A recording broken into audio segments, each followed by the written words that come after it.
If we look at Germany's leading role in human biomonitoring, as outlined by the Federal Minister just now, a lot of it is due to the guiding principle, regulation through cooperation. Chemical regulation requires EU-wide cooperation, so it made a lot of sense to set up a European joint program. And meanwhile, 30 countries and more than 120 partners are taking part in the HBM4EU project. Our next keynote speaker is the head of unit at the German Environment Agency, coordinating the activities of the HBM4EU project. Throughout her professional life as a biologist and toxicologist, she was involved in the development of assessment strategies and guidelines at the national, EU, and OECD level. In addition, her expertise was in demand as a governmental counselor of the International Society of Exposure Science. Please give a round of applause to Dr. Marike Kolossa-Gehring.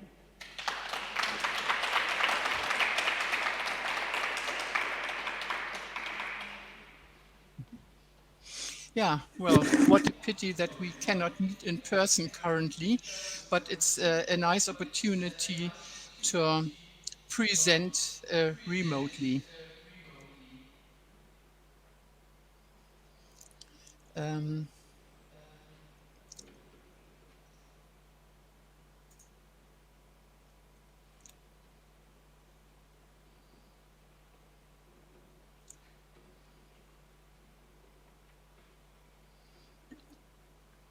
And a bit challenging to start my presentation.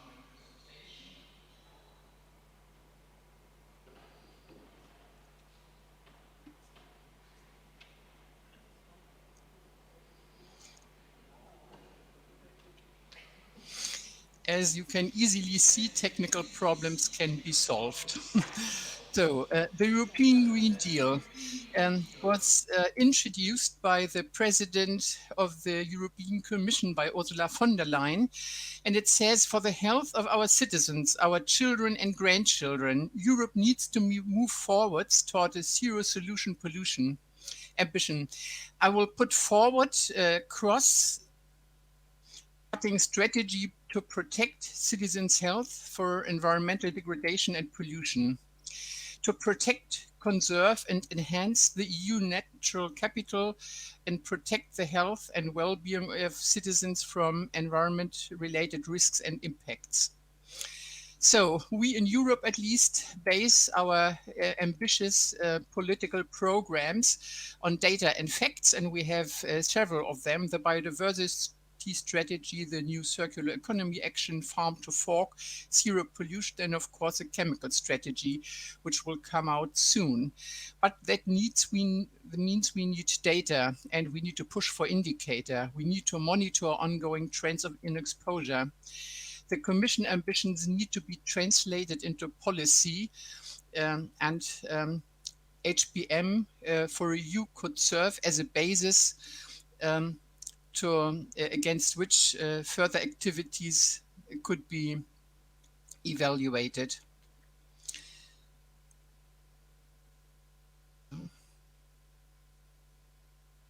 Now I have a technical problem. Okay, who are we?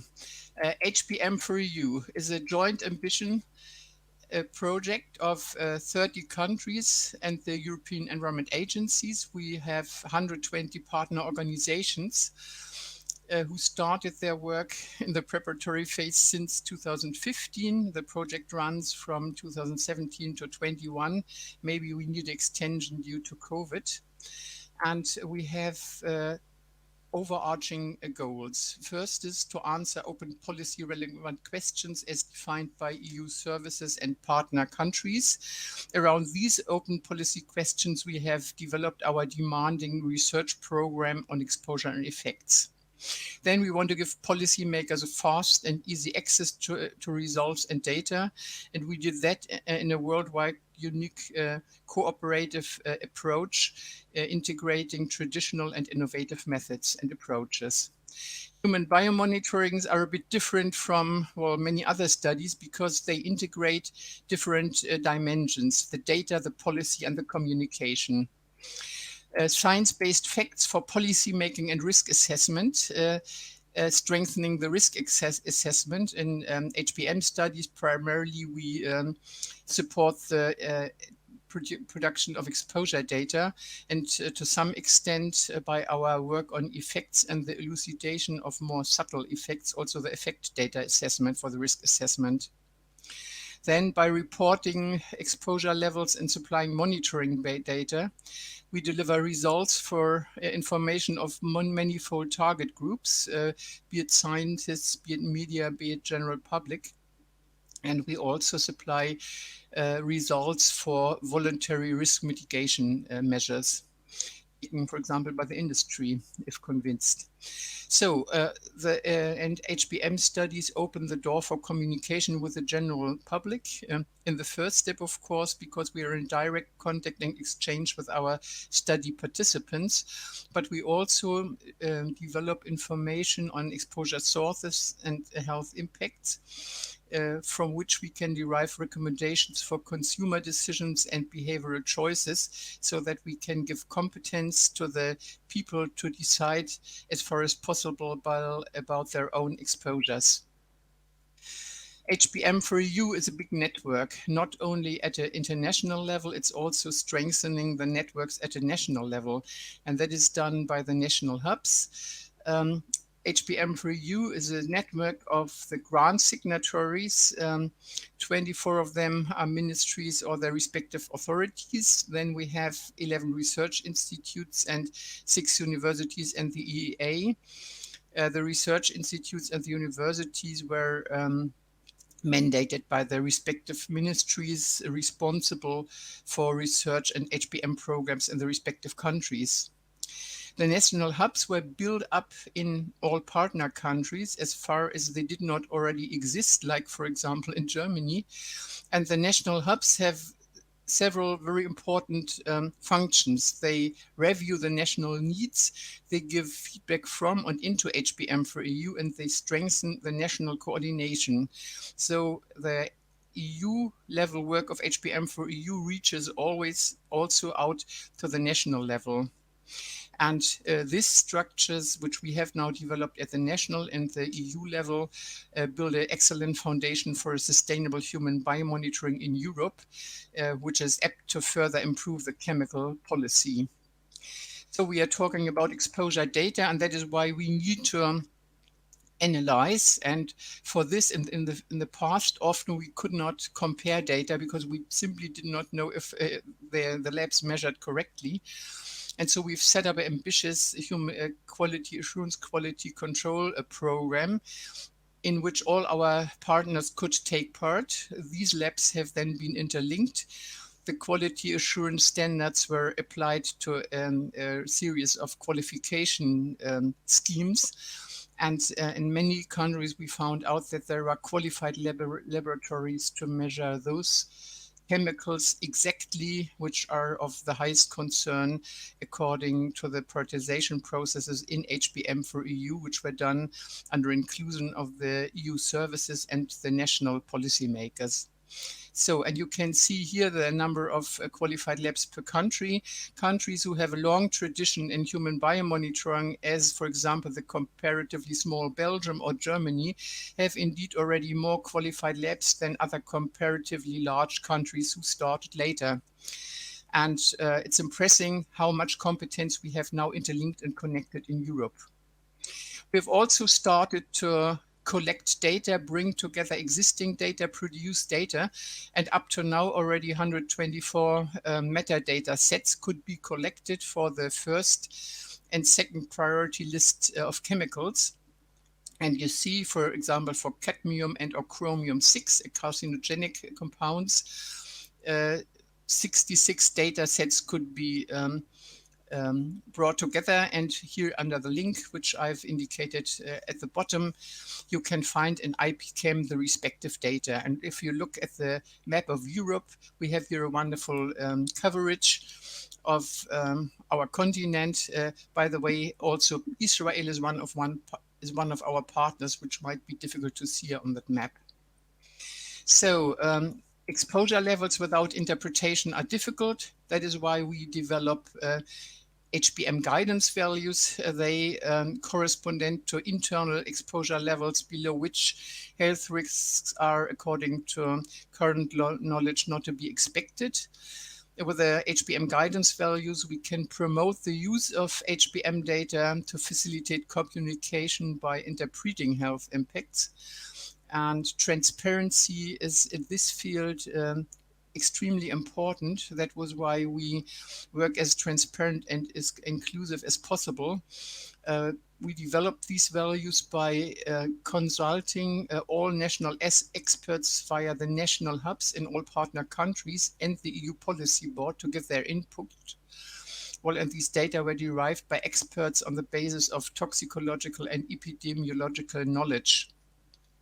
The concept was published most recently by Apel et al. This year. So it's transparent for everyone who wants to know how we derive these data and how we come to the conclusions we draw.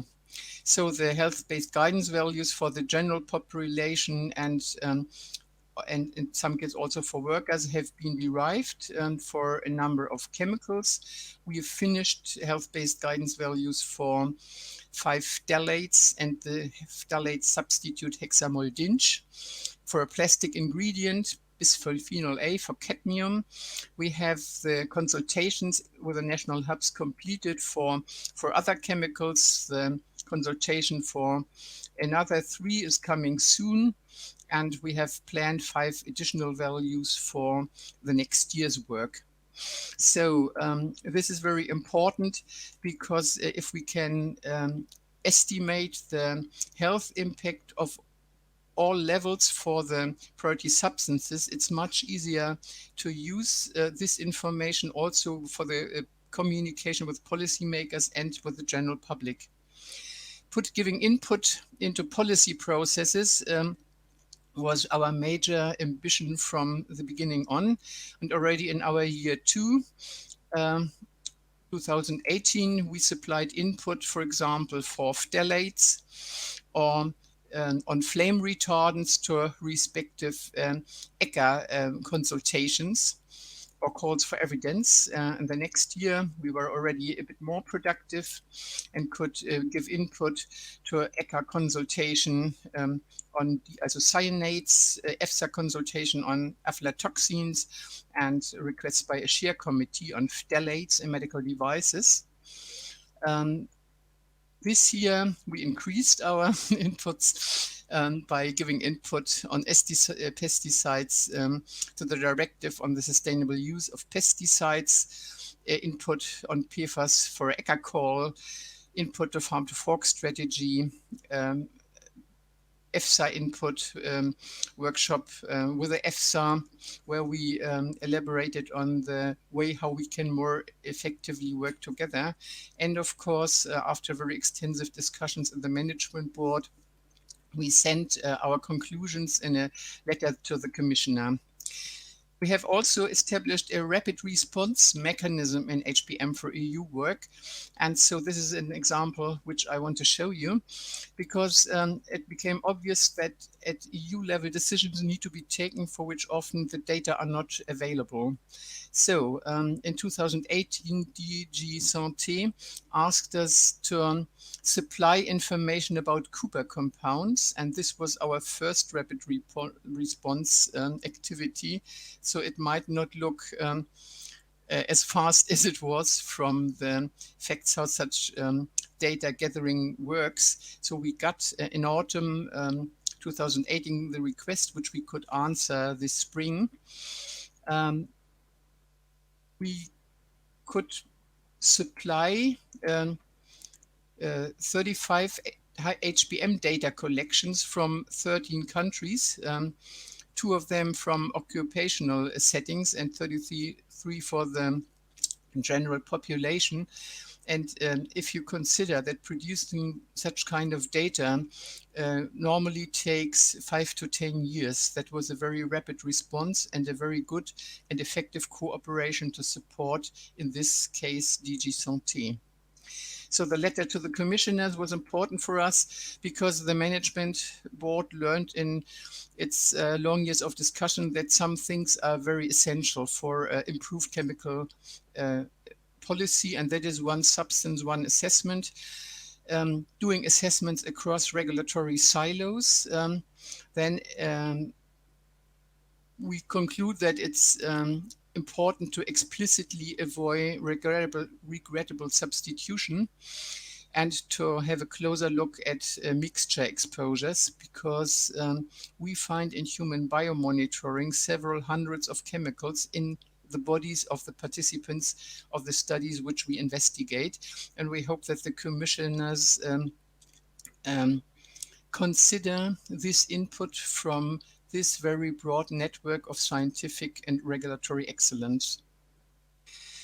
I said initially we started our work from defining open policy relevant questions, and here's an example of how the progress is. This is the example of one finished study, that is the occupational study on chromate-6, a carcinogenic compound for workers. And the question was, what is the level of exposure occupational relevant?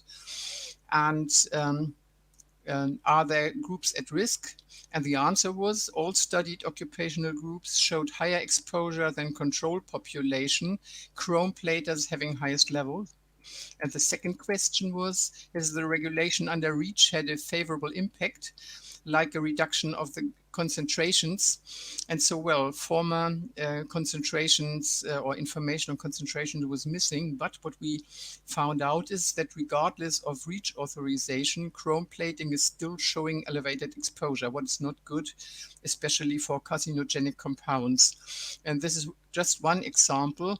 There are several other policy-related questions for this study. But just to give you a flavor, what kind of information we are developing. So, added value for risk assessment. HBM4EU will strongly consolidate the exposure assessment and have outreach on effects assessment. And this short time slot, it would have been too complicated to expand on the very innovative methods we are using to improve the health impacts assessment. That is why I put the focus on the exposure in this case. And so we use the traditional approaches like HBM, linking internal and external exposure, but we also have integrated innovative approaches. For example, systematically identifying effect biomarkers by what is a difficult term, adverse outcome pathways. That is this kind of subtle effects analysis.